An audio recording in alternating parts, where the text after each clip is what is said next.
नमस्कार साथियों, अपने YouTube चैनल पर एक बार फिर से मैं आपका स्वागत करती हूँ। न्याय, अधिकार और सेवा के ग्रह शनि 29 जून 2024 से अपनी गति बदलकर वक्री हुए हैं। आप और सभी 12 राशियों पर इनका क्या प्रभाव पड़ेगा, आइए विस्तार से इसी विषय पर चर्चा करते हैं। यदि आपने शिव स्वरूप रुद्राक्ष धारण किया हुआ है तो शनि बहुत प्रसन्न होते हैं। तो आज ये भी जानेंगे कि शनि के प्रिय रुद्राक्ष कौन कौन से हैं और उन्हें किस तरह से धारण करना चाहिए। इस उपाय के बारे में भी हम जरूर चर्चा करेंगे। शनि 2024 से वक्रीय हुए हैं, कर्म के देवता हैं। 15 नवंबर तक वक्री ही रहेंगे। सभी 12 राशियां भी प्रभावित होंगी। आप कौन सा रुद्राक्ष पहने ताकि वो प्रसन्न हो जाएं, ये बात आज हम इस विषय में चर्चा करेंगे। वक्री कोई भी ग्रह जब होता है तो वो दोनों प्रकार के फल देते हैं। वह फल अच्छा भी हो सकता है, बुरा भी हो सकता है। इसीलिए तब हम इसको भाग्य के ग्रह भी कह सकते हैं। इसीलिए जब कोई भी ग्रह वक्री होता है तो उस समय में हमें बड़े ही ठोस परिणाम देखने को मिलते हैं। हमारी जन्म कुंडली देखिए और जानने का प्रयत्न कीजिए कि कौन सा घर में बैठकर आपके जो ग्रह हैं वो वक्री हो रहे हैं। आपके जीवन का पूरा फोकस अभी उसी भाव पर ही रहने वाला है। यदि कोई भी ग्रह आपकी जन्म कुंडली में पहले से ही वक्रीय है, मान लीजिए शनि ही आपकी जन्म कुंडली में जन्म से ही वक्रीय हैं, तो शनि के वक्री होने का ये प्रभाव 2 गुना बढ़ जाएगा। एक तो पहले ही आपकी जन्म कुंडली में शनि वक्री और दोबारा से गोचर में भी शनि वक्री, तो आपको यह मानना पड़ेगा कि जो उस समय जो परिणाम है वो आपको 2 गुना मिलेगा। वक्री ग्रह का क्या मतलब होता है? क्या ये तात्पर्य है ग्रह का कि वो उल्टा चलने लगते हैं? परंतु कोई भी ग्रह हो वह उल्टा नहीं चलता है। जब कोई भी ग्रह उल्टा चल रहा हो या उसे वक्रीय कहा जाता है, यह एक टोटली जियोसेंट्रिक मूवमेंट होता है। परंतु कोई भी ग्रह उल्टा नहीं चलता है। हमें सिर्फ एहसास होता है कि कोई भी ग्रह है वो उल्टा चल रहा है, और इसी एहसास के कारण ही हम ये मान लेते हैं कि ग्रह जो है वो हमें कुछ डिफरेंट फल इस समय देने वाले हैं। हम एक तरह से ये भी कह सकते हैं कि जो वक्रीय ग्रह हैं वो हमारे पूर्व जन्म के कुछ कर्मों को दिखाते हैं। सूर्य और चंद्रमा को छोड़ दें तो सारे के सारे ग्रह कभी ना कभी वक्रीय तो हमेशा ही होते रहते हैं, और राहु और केतु तो हमेशा ही वक्री रहते हैं। राहु मोह है, केतु मोक्ष है। कभी हम ये कहते हैं कि संसार बेकार है, हमें ईश्वर की तरफ जाना चाहिए, और अगले ही पल हम कहते हैं कि हमें गाड़ी भी चाहिए, बंगला भी चाहिए। तो मोक्ष और मोह के बीच में ये सब चलता ही रहता है, और इसी वजह से हम बार बार इस धरती पर आते हैं और अन्य लोक में भी जाते रहते हैं। तो राहु और केतु पुनर्जन्म को भी दिखाते हैं। तो हम इसी तरह ये भी हम मान सकते हैं कि जब भी कोई वक्रीय होता है कोई ग्रह, तो वो हमारे पूर्व जन्म के परिणामों को दिखाने के लिए ही आता है। तो हमारा फर्ज है कि जो हमारे पुराने जन्म के कर्म हैं उनको हम इस समय पूरा कर सके, प्रायश्चित कर सके।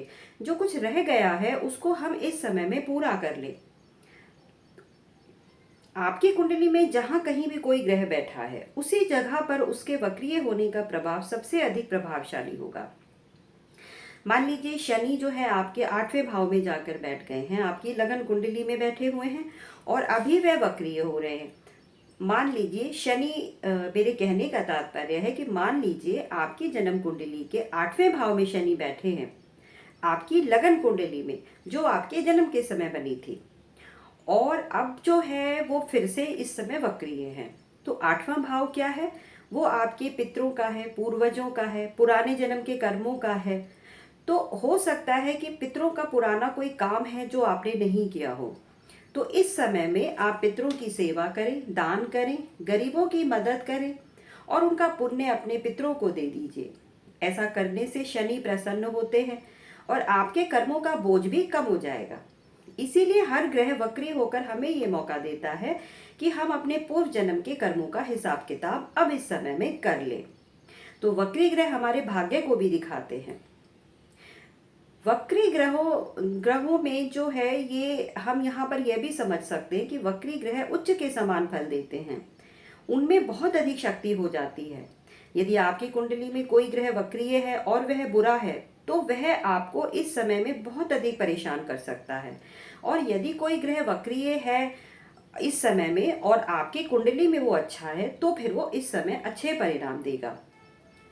बहुत सारे बड़े बड़े सेलिब्रिटीज की कुंडली में भी ग्रह वक्रीय पाए गए हैं, इसलिए वक्रीय ग्रहों से डरने की तो बिल्कुल भी जरूरत नहीं है। कुछ लोग वक्री ग्रहों की सहायता से लोगों को डराने का काम करते हैं, परंतु यदि कोई भी ग्रह बुरा है तब उससे डरिए मत, उनका उपाय कीजिए। और यदि आपकी कुंडली में ग्रह अच्छा है तो वह अच्छे ही परिणाम देगा। वक्री ग्रह कभी राज भी देते हैं, कभी यश देते हैं, कभी धन देते हैं और कभी आपके मन को भटका देते हैं। यदि शुभ ग्रह वक्रीय होता है तो वो राज्य देता है, परंतु यदि अशुभ ग्रह वक्रीय होता है तो वह व्यर्थ में इंसान को इधर उधर भटकाता ही रहता है। परंतु यहाँ पर एक बात समझने वाली ये है कि शनि अगर पाप ग्रह हैं और वो वक्री हो रहे हैं तो क्या वह बुरे फल ही देंगे? नहीं, ऐसा बिल्कुल भी नहीं है। शनि इस समय कुंभ राशि में अपने ही राशि के होकर शश नामक राजयोग भी बना रहे हैं। तो यदि वह वक्री हो रहे हैं तो हम उन्हें पाप ग्रह की संज्ञा तो इस समय बिल्कुल नहीं देनी चाहिए। कुछ परिणाम अशुभ हो सकते हैं, परंतु वो आपकी कुंडली के अनुसार ही होंगे। तो आइए देखते हैं कि वक्री ग्रह का परिणाम क्या पूरे 5 महीनों तक एक ही जैसा रहने वाला है? नहीं, ऐसा बिल्कुल भी नहीं है। जब भी किसी ग्रह का वक्र काल शुरू होता है तो वह उस समय से 5 दिन पहले थोड़ा और अधिक एक्टिव हो जाता है, और जब समय समाप्त होता है तो 5 दिन पहले से ही उसका वक्र का जो प्रभाव है वो कम होने लगता है। और कम नहीं कहेंगे हम इसको, डिफिकल्ट परिणाम देता है, मतलब मुश्किल भरे परिणाम आपको मिल सकते हैं 5 दिन पहले और 5 दिन रह जाने के बाद।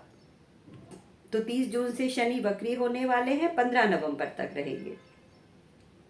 तो इस समय में जो लोग शनि से संबंधित कार्य कर रहे हैं, रियल स्टेट हैं, ऑयल पेट्रोल केमिकल में हैं, ट्रांसपोर्ट में हैं, किसी तरह का ट्रेवल का काम कर रहे हैं, या कोई नौकरी में है, सरकार से संबंधित नौकरी में है, तो उन्हें बहुत ही सावधान रहने की ज़रूरत है, क्योंकि इस समय वे नुकसान कर सकते हैं। चाहे शनि आपकी कुंडली में अच्छे हैं या बुरे हैं, परंतु सावधान रहना तो बनता ही है। शनिदेव के लिए एक बहुत ही अच्छा और उत्तम उपाय ये है कि शनिदेव के जो प्रिय भगवान हैं वो शिव हैं, तो शिव की उपासना करें। शनि बहुत प्रसन्न होते हैं, शांत हो जाते हैं। शिव स्वरूप हनुमान जी की उपासना करें, उनसे भी शनि प्रसन्न होते हैं। शिव के इस धरती पर 2 ही स्वरूप माने गए हैं, एक प्राण प्रतिष्ठित शिवलिंग और दूसरा प्राण प्रतिष्ठित रुद्राक्ष। शनि के लिए शिव के 2 रुद्राक्ष बताए गए हैं, एक 7 मुखी रुद्राक्ष और एक 14 मुखी रुद्राक्ष। 7 मुखी रुद्राक्ष बेस क्वालिटी का होता है, इसमें बेस पावर्स होती हैं, परंतु यह अच्छे फल भी देता है। ऐसा नहीं है कि अगर बेस क्वालिटी का है तो आपको इससे कोई अच्छी ताकत नहीं मिलेगी, इसलिए इसको लक्ष्मी जी का रुद्राक्ष भी कहते हैं। परंतु 14 मुखी रुद्राक्ष शनि का जो प्रिय दूसरा रुद्राक्ष है वो थोड़ा कॉस्टली होता है। भगवान शिव शिव पुराण में कहते हैं, पार्वती जी से कहते हैं कि 14 मुखी रुद्राक्ष जो है वो देव स्वरूप है, और पार्वती इसे मैं अपने मस्तक पर धारण करता हूँ। तो जो लोग भी आध्यात्मिक क्षेत्र में उन्नति चाहते हैं, मेडिटेशन में सफलता चाहते हैं, उन्हें 14 मुखी रुद्राक्ष पहनना चाहिए, परंतु ये थोड़ा महंगा है। 7 मुखी रुद्राक्ष सस्ता होता है, आसानी से मिल जाता है। उसकी शक्तियाँ कम जरूर हैं, परंतु रुद्राक्ष को बेकार नहीं समझना चाहिए। सभी शिव के ही स्वरूप है, कुछ में अधिक पावर होती है, कुछ में कम होती है, परंतु दोनों की वैल्यू बराबर ही है। तो आप कोई भी रुद्राक्ष पहन सकते हैं, चाहे तो 7 मुखी पहन लीजिए, चाहे तो 14 मुखी रुद्राक्ष पहन लीजिए, दोनों के अनंत फायदे हैं। तो सबसे अच्छा उपाय तो यही है कि शनि जब वक्रीय हैं तो आप 7 मुखी या 14 मुखी रुद्राक्ष में से कोई एक रुद्राक्ष अवश्य ही पहन लीजिए। आइए अब राशिफल को समझते हैं। सबसे पहले मेष राशि की बात करते हैं। मेष राशि के लिए शनि आपके कर्म और आय भाव के स्वामी होकर इस समय लाभ भाव में गोचर कर रहे हैं अपनी ही राशि से। तो आप ये मान लीजिए कि कर्म और लाभ भाव के स्वामी वक्री हो रहे हैं, तो काम करने के लिए तो बहुत मेहनत करनी पड़ेगी। उल्टा चलने की उनकी आदत है, तो फिर वो पिछली राशि में जाने की कोशिश करेंगे, अर्थात मकर में जाने की कोशिश करेंगे।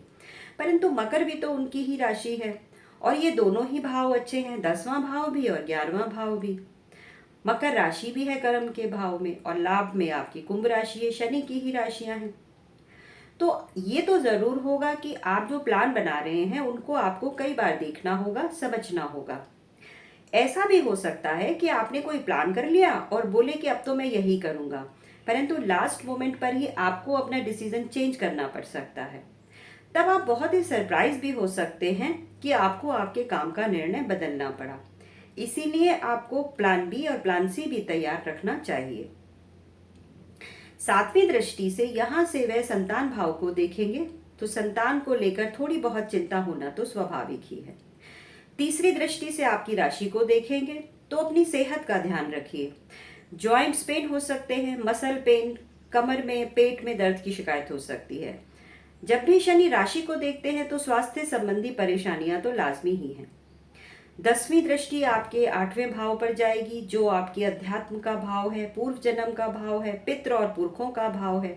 तो यहाँ तो आपके लिए सबसे अच्छी बात यही है कि आप धर्म से जुड़ जाइए। पितरों और पुरखों का भाव है तो उनकी सेवा कीजिए, उनके नाम से दान कीजिए, बहुत अच्छा रहेगा। और रुद्राक्ष को धारण कर लीजिए। अपने दोस्तों और आपके रिलेटिव से आपका मन परेशान हो सकता है कि वो भी आपको किसी ना किसी तरह से परेशान करना चाहेंगे। यहाँ पर मैं आपको एक सलाह देना चाहूँगी कि किसी को भी पैसा ना दें, ना ही किसी से पैसा लें। यदि आपने किसी को पैसा दे दिया तो फिर वह पैसा आपको नहीं मिलेगा। हालांकि लोग आपसे मदद मांगने के लिए तो आते रहेंगे, परंतु आप मत दीजिए। 11वें घर में बैठे हुए शनि आपके राशि के ऊपर दृष्टि डालेंगे तो फिर आपका जो काम है वो धीमे होने शुरू हो जाएंगे, क्योंकि शनि धीमे ही काम करते हैं, ये उनकी आदत है। ये तब नहीं देते जब आपको चाहिए, ये तब देते हैं जब उनकी मर्जी होती है। स्वास्थ्य का ध्यान रखिए, पेट की समस्या हो सकती है। पढ़ाई में मन न लगे, व्यर्थ के विचार मन में आते रहे, हायर एजुकेशन में देरी हो जाए, ऐसा हो सकता है। यदि शेयर मार्केट से जुड़े हुए हैं तो बहुत ही समझदारी से कोई फैसला कीजिएगा। संतान को कष्ट संभव हो सकता है, घर के बुजुर्ग और गुरु जी की सेवा करते रहिए। 8वें घर पर दृष्टि डालकर ज्योतिष में रुचि बढ़ा सकते हैं। प्रॉपर्टी संबंधी कोई समस्या हो रही है तो हो सकता है कि वो और भी ज़्यादा डिले हो जाए। यदि आप टैक्स, मैन्युफैक्चरिंग, इंजीनियरिंग से जुड़े हुए हैं तो समस्या नहीं होगी। हनुमान चालीसा का पाठ करें, 7 मुखी रुद्राक्ष पहने, छोटे और नीचे तबके के लोगों की मदद करें। आइए दूसरी राशि वृष राशि वालों के लिए शनि के वक्रीय होने के प्रभाव को समझते हैं। शनि वृष राशि वालों के लिए आपकी कुंडली में नवम और दशम भाव के स्वामी होकर आपके दशम भाव में स्वराशि कुंभ राशि में गोचर कर रहे हैं और वक्री भी हो रहे हैं। शश नामक राजयोग भी बना रहे हैं। तो आपको अपने कामों में विचित्र रूप से सरप्राइज देखने को मिलेंगे। भाग्य में भी सरप्राइज देखने को मिल सकते हैं। ऐसा भी हो सकता है कि मिलते मिलते कोई चीज रुक जाए या फिर उसको पाने के लिए आपको बहुत ही परिश्रम करना पड़ जाए। शनि दशम भाव में वक्रीय हो रहे हैं और उनकी पीछे जाने की तो आदत ही है। तो कहाँ जाएंगे? नवम भाव में। नवम भाव क्या है? भाग्य भाव है, अपनी ही राशि है, मकर राशि। तो नुकसान तो नहीं होगा, परंतु भाग्य में परिवर्तन तो होते ही रहे हैं। जिन बातों को आप समझ रहे थे कि ये काम तो हो ही गया, परंतु लास्ट मिनट में आपको चेंज देखने को मिल सकता है। पिता की सेहत में समस्या हो सकती है। दशम भाव कर्म का होता है, हैसियत आपके स्टेटस का होता है।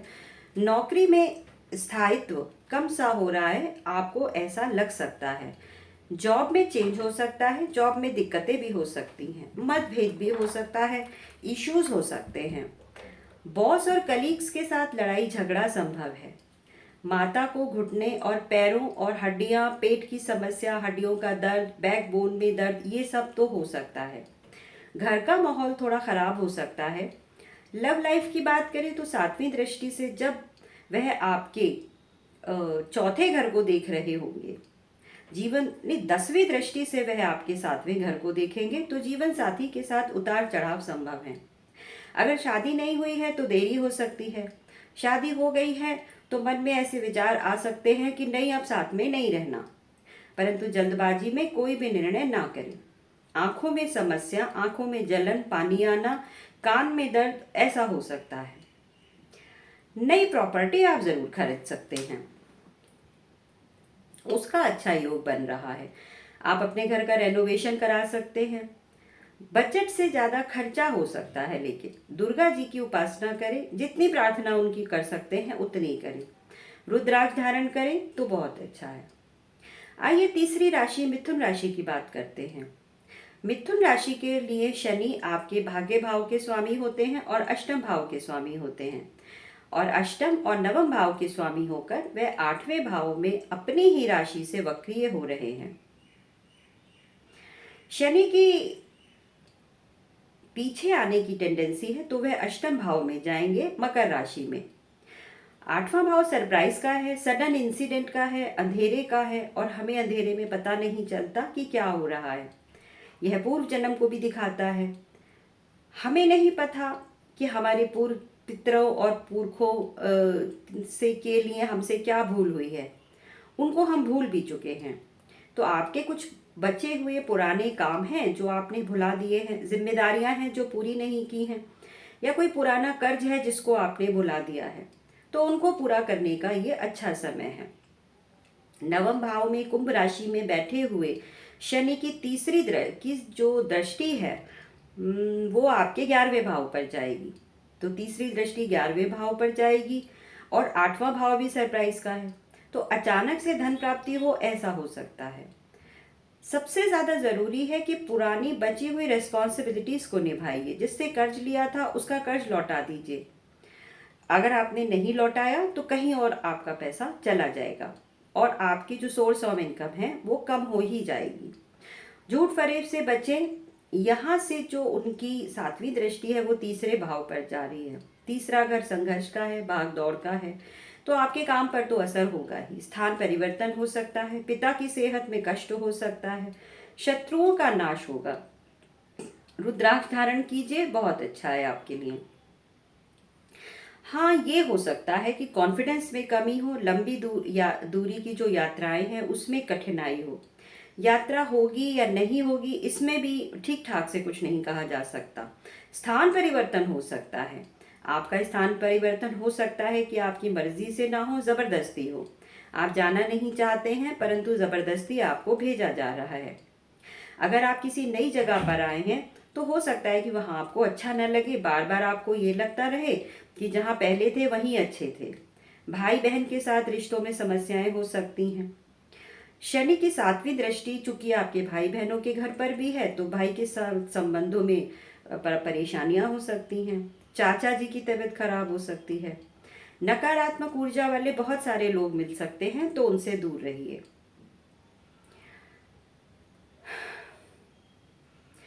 ऐसी कोई इच्छा थी कि आपको लग रहा था कि पूरी हो जाएगी, परंतु उसमें देरी हो सकती है।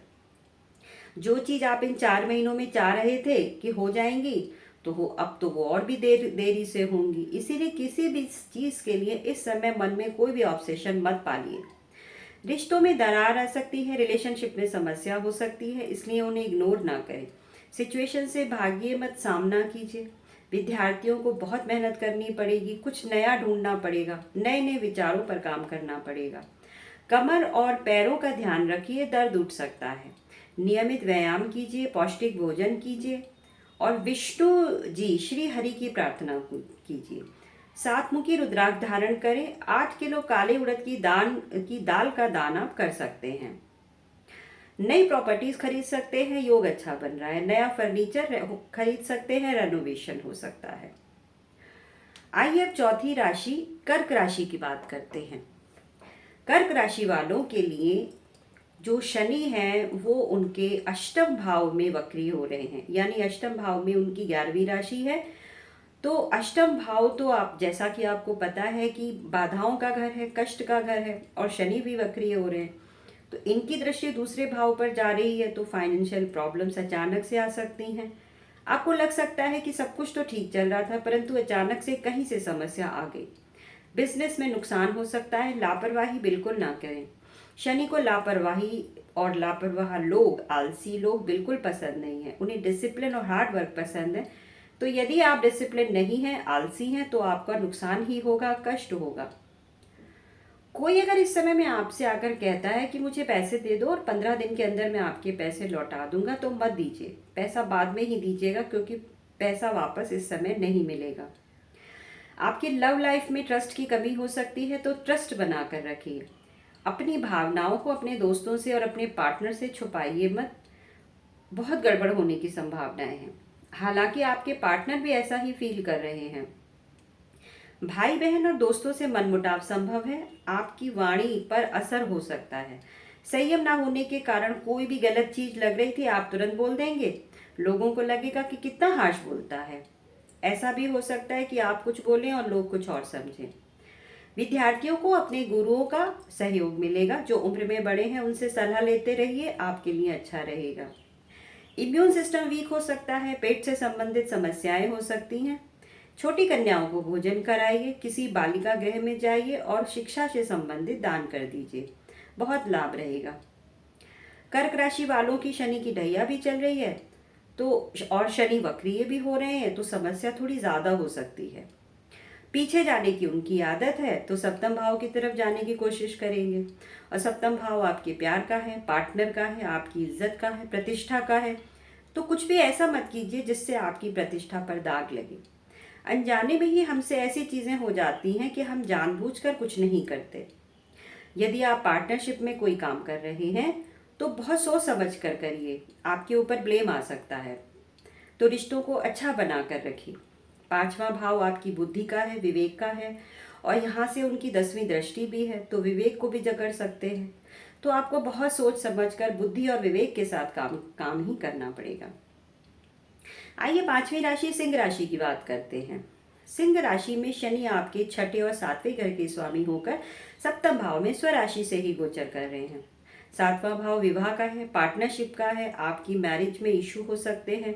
शादी नहीं हुई है तो लेट हो सकती है। अगर अभी तक विवाह नहीं हुआ है तो उसमें और देरी की संभावनाएं हैं। और अगर विवाहित हैं तो मैरिड लाइफ में इशू आ सकते हैं। सातवां घर बिजनेस का भी है, उसमें इशू। सातवां घर पब्लिक रिप्रेजेंटेशन का है, तो पब्लिक से भी परेशानी हो सकती है। कभी कभी ऐसा भी लग सकता है कि रिप्रेजेंट ही नहीं कर पा रहे हैं। मन उदास हो सकता है। प्रमोशन मिलने के चांसेस तो हैं, परंतु प्रमोशन में खुश ना रहे ऐसा हो सकता है। कारोबारियों को भी संभल कर रहना चाहिए। पैसों को बहुत ध्यान से देखिए, कहाँ से आ रहा है, कहाँ जा रहा है। उसको कोई भी पैसा आपका मार तो नहीं रहा है, इन सब का ध्यान रखिए। अपने अकाउंट्स को भी आप चेक करते रहिए। लव लाइफ में आप अपने पार्टनर की जिद और घमंड के कारण भी समस्या हो सकती है। ईगो इशू हो सकते हैं। दोस्तों के साथ अच्छा समय बिताइए। जो विद्यार्थी हैं उनको अपने पिता की वजह से समस्या हो सकती है। लोग आपकी छवि बिगाड़ने का प्रयास कर सकते हैं, अफवाहें फैला सकते हैं। परंतु सातवें घर का शनि अच्छा है, करारा जवाब देना जानता है। तो यदि आपका समय आज नहीं है, वो आपको परेशान कर रहे हैं, परंतु समय आने पर आप भी उनको अच्छे से सही से जवाब देने की काबिलियत तो रखते हैं। सूर्य को जल चढ़ाइए, रोली डालकर चढ़ाइए, कुमकुम डालकर चढ़ाइए और डोनेशन कीजिए। उड़द की दाल और तेल का डोनेशन आप कर सकते हैं, एक बार कर दीजिए। सिंह राशि में शनि जो है वो शश नाम का राजयोग भी बना रहे हैं। ऐसे तो शनि आपकी राशि स्वामी सूर्य के मित्र नहीं है, अर्थात आपके लग्नेश के मित्र नहीं है, परंतु वह छठे भाव के स्वामी हैं और छठे भाव की तरफ जाने की कोशिश करेंगे। तो छठा भाव तो शनि को पसंद है, क्योंकि वहां पर कोई भी अशुभ ग्रह वह अच्छा परिणाम ही देता है। रोग ऋण और शत्रुओं का नाश करते हैं, व्यापार में तरक्की देते हैं। तो शनि का वक्रीय होना आपके लिए उतना बुरा नहीं है, परंतु शनि जब सूर्य को देखेंगे अगस्त और सितंबर में, उस समय में आपको सावधान रहना चाहिए। शनि इस समय वक्री है, पावरफुल है, तो आपकी इमेज पर फर्क पड़ सकता है। कोई डिमोशन, नौकरी का छूटना, परिवर्तन इस समय में हो सकता है। जब सूर्य सिंह राशि में, तो आपको उस समय में बहुत सावधान रहने की आवश्यकता है। बाकी सब चीज़ों के लिए ये ठीक है। तीसरी दृष्टि से नवम भाव को देखेंगे तो लंबी यात्राएं करेंगे, धार्मिक यात्राएं करेंगे। पैसे कमाने के नए नए तरीके आपके दिमाग में आ सकते हैं। 10वीं दृष्टि से चौथे भाव को देखेंगे तो मन व्यथित कर सकते हैं, चिंताएं कर सकते हैं, परंतु आप प्रॉपर्टी खरीदने के बारे में सोच सकते हैं। कन्या राशि, कन्या राशि के लिए शनि आपके छठे भाव के स्वामी हैं और वहीं से गोचर कर रहे हैं। पांचवें और छठे दोनों भाव के स्वामी हैं। कन्या राशि अर्थात एक अच्छा भाव है और एक खराब भाव है। परंतु जो भाव अच्छा नहीं है, छठे भाव, वहीं से ही शनि गुजर रहे हैं, तो कोई बुरा प्रभाव तो आपको नहीं देंगे, क्योंकि छठा भाव उनको पसंद है। यहाँ से उनकी दृष्टि 12वें भाव पे जाएगी तो रोग ऋण शत्रु का नाश करेगी। शनि पीछे जाएंगे तो अपनी ही मकर राशि में 5वें भाव में जाएंगे, तो ये परेशान तो नहीं करेंगे, वृद्धि देंगे, लक्ष्मी देंगे, परंतु नौकरी में ट्रांसफर दे सकते हैं। कुछ एडिशनल जिम्मेदारियां आपको मिल सकती हैं, जॉब में कुछ सरप्राइज मिल सकते हैं जिसकी आपने उम्मीद भी नहीं की होगी, परंतु कोई नुकसान नहीं होगा, ये सत्य है। कुछ पुराने कर्ज, पुराने रोग सामने आ सकते हैं, उनका भी इस समय में निपटारा शनिदेव कर देंगे, क्योंकि शनि का वक्री होना कन्या राशि वालों के लिए बुरा नहीं है, परंतु आप सरप्राइज तो होते ही रहेंगे। मेहनत बहुत कराएंगे आपसे, ये सच है। आपके कंपटीटर के साथ आपका बहुत ज़्यादा कंपटीशन रह सकता है, कर्ज की समस्या हो सकती है, इसलिए कोई भी बड़ा लोन मत लीजिए, किसी से कोई वादा मत कीजिए, और बहुत सारे एक दूसरे से मतभेद मत रखिए, चेंज हो सकते हैं, क्योंकि शनि तो बदलाव के ग्रह हैं। हो सकता है कि रिलेशनशिप में ही बोरियत हो जाए, अकेले रहना चाहें, अकेले पढ़ना चाहें, तो ऐसा मत कीजिए। बाहर खाने पीने से जहाँ तक हो सके बचें, क्योंकि शनि पेट की बीमारियां देते हैं और बाहर खाने से पेट खराब हो सकता है, हेल्थ इश्यूज हो सकते हैं। भगवान विष्णु का नाम लेके उनका जाप करते रहें, ओम नमो भगवते वासुदेवाय नमः का जाप करते रहें, आपके लिए बहुत अच्छा है। तो साथियों, आज की वीडियो में बस यहीं तक। अगली वीडियो में मैं तुला राशि से लेकर मीन राशि वालों के लिए वक्री शनि के प्रभाव को बताऊंगी। तो यहीं पर अपनी वीडियो समाप्त करती हूँ। आपका दिन शुभ रहे। नमस्कार।